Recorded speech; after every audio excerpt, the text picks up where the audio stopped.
Bonjour à tous, c'est un grand jour parce que c'est le jour de la présentation du programme commun des souverainistes. Vous savez, on vous en a parlé il y a déjà très longtemps, presque 2 ans, lorsque Front Populaire s'est constitué, le média, qui est devenu un carrefour qui permettait à chacun de proposer des idées. Et puis, ensuite, il y a eu la création de l'association Front Populaire et compagnie, qui depuis a pris son autonomie et s'appelle France Souveraine.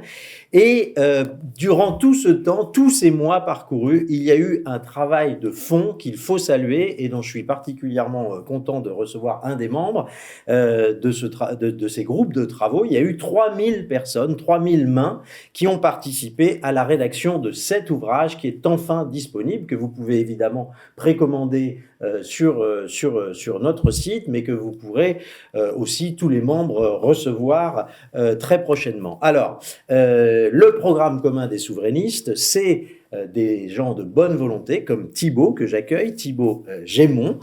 Thibaut vient d'Aix-en-Provence, il est spécialisé dans la gestion d'entreprise.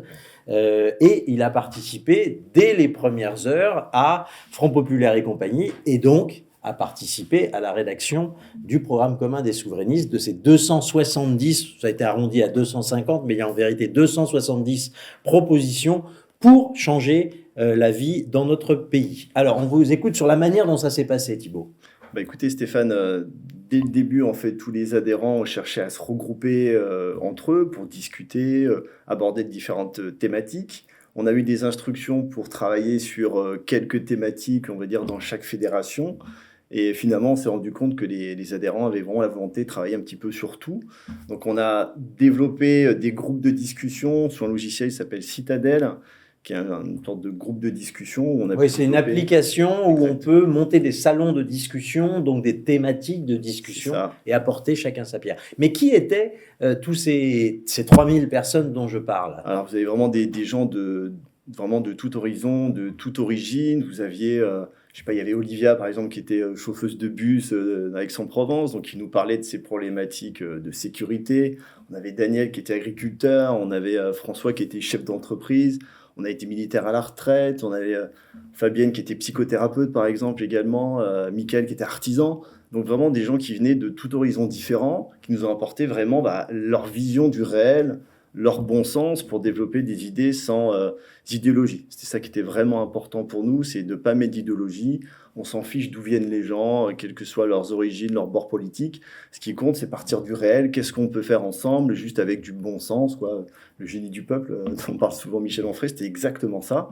Et mettre ça en musique, discuter, argumenter, échanger, et se rendre compte finalement que globalement, les positions sont assez similaires et qu'on peut retrouver un terrain commun d'entente. On dépasse tous les clivages et on a le résultat maintenant, quoi.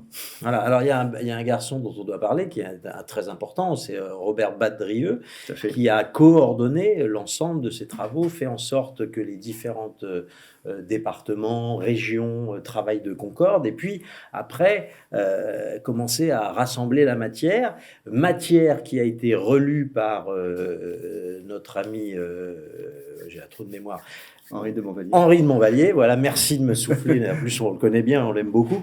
Donc, Henri de Montvallier a apporté sa patte, sa relecture très utile. Et donc, dans le calendrier qui a été celui du programme commun des souverainistes, eh bien, une première mouture a été livrée en février 2020. Et là, nous sommes en mars 2022, donc ça fait déjà un petit moment. Qu'est-ce qui s'est passé ensuite pour que tout ça se mette en forme et arrive sous cette forme? Effectivement, Henri de Montvallier a relu notre exemplaire. Il y a également tous les contributeurs de Front Populaire qui ont fait des relectures, et ont fait un peu des modifications assez, pas forcément extrêmement majeures, mais par exemple tout le paragraphe sur l'éducation a effectivement été retouché, donné un petit peu plus de cohérence, et puis corriger un petit peu toutes les fautes de français, tout ça. Effectivement, ça a mis un peu de temps à se mettre en place. Alors, donc on voit que c'est une initiative qui est très originale parce que c'est à la fois 3000 personnes de la société civile de tous les horizons, comme tu le rappelais, Thibaut, qui se sont pris par la main et qui ont décidé de travailler ensemble pour essayer de changer leur quotidien avec des mesures de bon sens. Et puis après, il y a, on va dire, des gens un petit peu plus experts en leur domaine qui ont apporté, des gens de gauche, de droite aussi. Je pense à Barbara Lefebvre, je pense à Henri De Castelnau. Régis de Castelnau, je pense aussi à Céline Pignat. Chacun a apporté sa petite pierre, sa contribution à travers une relecture, une précision, une clarification. On est arrivé donc à quelque chose de très lisible qui est organisé comment alors on l'a organisé par thème en fait. On a repris les thèmes qui étaient nos groupes de discussion. On a essayé de ne pas faire un truc extrêmement éclaté. Donc on a à peu près une quinzaine de thématiques qui vont de la démocratie à l'agriculture, en essayant de traiter tous les grands thèmes, l'Europe, l'énergie, le travail, la pauvreté, qui sont un thème qui est oublié. J'en passe les meilleurs, la famille, effectivement, la justice, l'immigration, la défense. Il y a des chapitres qui sont très nourris, y compris l'agriculture, ça va jusqu'à la souffrance animale, parce qu'il y a des choses tout à fait cohérentes à proposer à moindre coût. Il y a aussi des choses très intéressantes sur la manière d'initier les référendums, parce qu'ici, on est pour le référendum d'initiative populaire, il faut le rappeler. Donc, il y a des schémas qui permettent de clarifier. Il y a aussi une recomposition de ce millefeuille territorial que l'on a en France, mais qui ne fait pas preuve d'efficacité, vers une clarification, vers des assemblées locales. C'est très girondin dans son approche aussi, c'est-à-dire que c'est vraiment un ouvrage qui est important de comprendre pour essayer de décentraliser la France, sortir de ce jacobinisme qui est très paralysant, on le voit. Et puis, il y a aussi des chiffrages qui ont été faits, des chiffrages de propositions, de manière à ce qu'on ne dise pas que c'est des Yaka Faucon, 250 propositions. Yaka Faucon, c'est plus outillé que ça et plus argumenté que ça. Non, tout à fait. Sur le chiffrage, c'était très important pour nous. Il fallait qu'on soit quand même crédible. Et c'était pas vraiment... Alors, on voit beaucoup de programmes pour les présidentielles qui circulent où beaucoup de programmes sont financés par « il y aura plus de recettes parce qu'on va faire 1% de croissance en plus, etc. » On a essayé d'éviter ce genre de choses et vraiment essayer d'autofinancer toutes les mesures qu'on prend, qui sont fortes, on va en parler. Mais c'était important d'être crédible sur ce genre de sujet. Et alors vous êtes spécialiste d'ailleurs de la gestion des entreprises, mais donc vous avez une corde à votre arc, vous êtes spécialiste aussi de finance. Tout à fait, Et donc, moi, j'ai beaucoup... Ça vous a servi, par exemple, pour que les gens comprennent concrètement comment, quand on commence à réfléchir à des idées, votre expertise peut être intéressante? Bien évidemment, si on avait par exemple, on avait une adhérente qui disait, c'est qu'on a une problématique de pouvoir d'achat en France qui est forte. Il disait, mais pourquoi on ne met pas le SMIC à 3 000 euros, par exemple? Ça peut être, théoriquement, effectivement, c'est une question qu'on peut se poser. Et expliquer, effectivement, comment fonctionne une entreprise, qu'est-ce qu'on peut faire ou pas faire, dans quel type d'économie on fonctionne. Et effectivement, trouver à chaque fois des leviers qui sont concrets, qui peuvent fonctionner, qui sont réalistes. On ne veut pas du tout être dans l'utopie, on veut dans quelque chose de concret qui soit possible. Donc voilà, mon expérience un peu... Alors, je vous redonne un exemplaire parce que ça m'intéresserait de savoir de quel thème vous avez envie de parler. Voilà, parce que vous avez traité dans la Fédération des Bouches-du-Rhône, vous avez parlé, vous avez travaillé sur de nombreuses thématiques, à la différence d'autres fédérations qui étaient, on va dire, plus concentrées sur certains aspects programmatiques. Vous avez travaillé de façon un peu transverse. C'est vrai. Et alors, qu'est-ce qui vous ferait plaisir d'évoquer pour nos amis qui nous regardent? Je trouve qu'une des thématiques importantes sur lesquelles on a vraiment beaucoup travaillé, c'est tout ce qui est démocratie, institution. Vous en avez parlé un petit peu. C'est vrai qu'on avait ces 5 échelons administratifs qu'on a actuellement, on s'est dit on s'y retrouve pas. Je rappelle, il y a évidemment la mairie, les communautés de communes, il y a les départements, les régions, et puis après il y a l'État. Donc effectivement, on a tous ces niveaux. Et on avait également la volonté, on est dans un mouvement où il y a souvent d'origine, le souverainisme est très jacobin en France, donc on a des mouvements jacobins qui sont beaucoup de jacobins dans notre mouvement aussi, et on a aussi une volonté girondine, on était vraiment dans cette idée aussi de dépassement, du jacobinisme, du girondisme, sur quoi on peut se retrouver, parce que finalement, la France, c'est les deux, a toujours été les deux. Donc on avait cette idée effectivement de quelle organisation territoriale on peut mettre en place pour diminuer ces échelons administratifs, donner plus de pouvoir à la nation tout en donnant plus de pouvoir au peuple. C'était vraiment ça, retrouver aux origines. Et donc on a développé cette idée un peu d'assemblée territoriale en disant, ben voilà, ce qui est fondamental, c'est la commune. On veut redonner du pouvoir au maire, on veut redonner la compétence générale. Et par contre, au-dessus du maire, effectivement, on a ces trois échelons, on a les communautés d'agglomération, le département, la région. Et on se dit, on va peut-être essayer de fusionner ces trois parties-là sur ce qu'on appelait une assemblée territoriale, qui représente plus ou moins un arrondissement, hein, on va dire. Ça peut être entre les arrondissements ou la notion de pays qu'a développé un géographe qui s'appelle Zigerman, qui a développé cette vision des pays qui sont des entités qui sont cohérentes d'un point de vue géographique, linguistique, culturel, historique, en disant ça fait sens, c'est plus grand que la commune, ça permet d'avoir des effets de frappe plus importants sur beaucoup de budgets de fonctionnement, etc. Et ça fait sens. Moi, effectivement, je viens des Bouches-du-Rhône, et dans les Bouches-du-Rhône, le département peut sembler un peu bizarre. Il y a Aix-en-Provence d'un côté, Marseille de l'autre. C'est dans le même département, mais c'est deux logiques totalement différentes. En plus, maintenant, c'est la même métropole. Mais c'est deux logiques totalement différentes, alors qu'historiquement, il y a vraiment la région de Marseille, il y a le pays d'Aix, par exemple, qui sont des régions qu'on retrouve dans les arrondissements et qui ont une vraie logique culturelle et historique. Donc, essayer de retrouver ça. Dans certains départements, ça peut être plus cohérent, le département lui-même, donc ça sera le département. Mais voilà, c'est sur cet aspect qu'on a travaillé et on a développé les responsabilités de chacun, qu'est-ce que serait l'Assemblée territoriale, comment elle serait financée, comment on refait une Assemblée nationale également avec de la proportionnelle, on met 25% de proportionnel par exemple, on remet un septennat pour le président de la République. On met un référendum d'initiative populaire, effectivement. Oui, alors avant que vous reveniez sur le septennat, je voulais vous poser une question parce que j'ai eu l'occasion d'interviewer ici même Dominique Motte, qui a fait un très gros travail sur la démocratie suisse et l'importance du canton. C'est un peu ça l'idée aussi de France souveraine, des pays dont vous parlez, c'est finalement de se rapprocher, on peut le dire, du modèle suisse. Alors, il y avait un petit peu de ça. Après, on reste dans une logique quand même. On a une nation. La France, c'est une nation. C'est pas la Suisse, c'est pas une confédération. On a quand même des différences historiques majeures.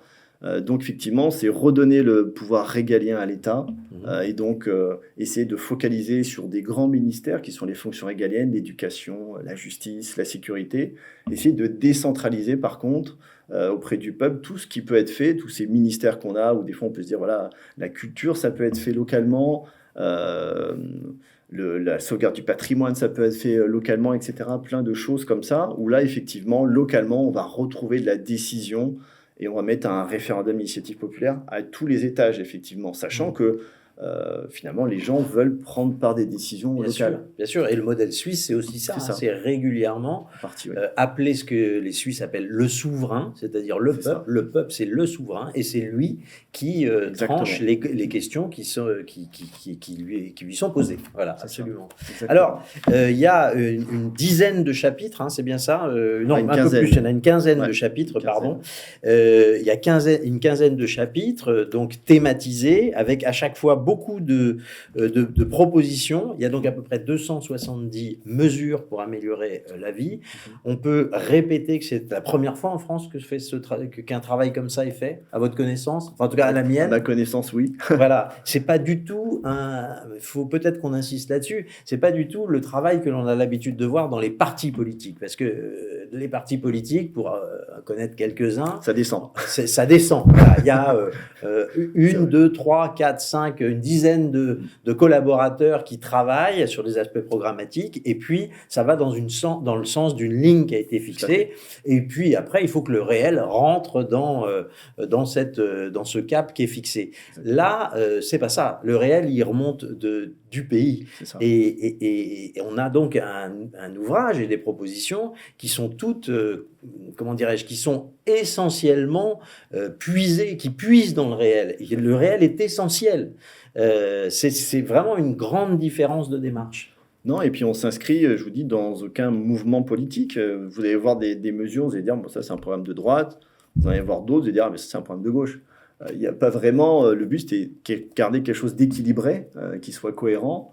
et effectivement auquel le plus grand nombre puisse adhérer, quoi. Ouais, tout à fait. Et d'ailleurs, on peut dire qu'on pose sur la table ces mesures et que tous ceux qui voudront Tout à fait. s'en inspirer seront les bienvenus. C'est le contraire aussi de ce que font les hommes politiques en ce moment, où on a vu récemment encore: ah, mais vous m'avez piqué mon idée, mais c'était ça, mon idée, c'est ça. et alors vous pouvez pas, vous êtes drôlement inspiré, dites donc, de nos propositions.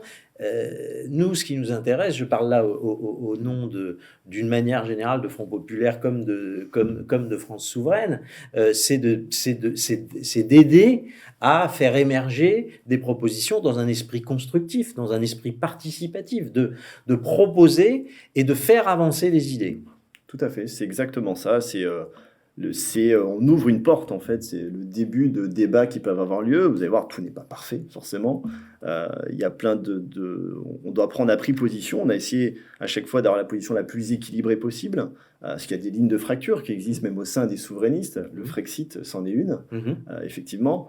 Pareil, on a essayé de l'aborder sans idéologie, en se disant, bah voilà, il y a une position, on va dire, je dirais même philosophique. Pour avoir Michel Onfray, le Frexit, d'abord, on retrouve nos souverainetés, puis après, on voit ce qu'on en fait. Où nous, on a essayé de pas forcément partir de cette vision-là, mais partir de, voilà, de quoi on a besoin, qu'est-ce qu'on veut faire, et en fonction de ça, dire qu'est-ce qui nous empêche de le faire. Et c'est en fonction de ça qu'on réagit par rapport à la situation. Alors, je veux en profiter pour dire une chose, ce n'est pas Michel Onfray qui a écrit ce programme. On a fait avec Michel Onfray une préface pour raconter l'histoire, finalement, de ce programme commun des souverainistes, mais ce sont les 3000 adhérents de France Souveraine qui se sont collés à ce travail. Et donc, Michel Onfray n'est pas comptable de ce qui est écrit là-dedans. Ça vaut le coup de le mentionner d'une part, et ça vaut le coup aussi de remercier Michel d'être fidèle à cet esprit girondin et d'avoir aussi, comment dirais-je, été cohérent avec ce qu'il dit. S'il appelle à la contribution et au génie du peuple, il faut le respecter et ne pas essayer de le dénaturer par la suite. Donc voilà, ce n'est pas le programme de Michel Onfray, ce n'est pas évidemment le contenu de la revue Front Populaire. C'est un travail qui a été fait par les adhérents, je le redis, de France Souveraine. C'est un joli travail, c'est un travail de citoyen. Donc je vous engage à le lire et à faire rayonner les idées qui y figurent. Et puis on va se quitter en se disant au revoir. Et merci beaucoup Thibaut. J'espère qu'on se reverra, Stéphane, parce que vous êtes très clair et vraiment votre travail est remarquable. Merci beaucoup. Merci, et merci Stéphane. À tous et à tous ceux qui y ont contribué, évidemment.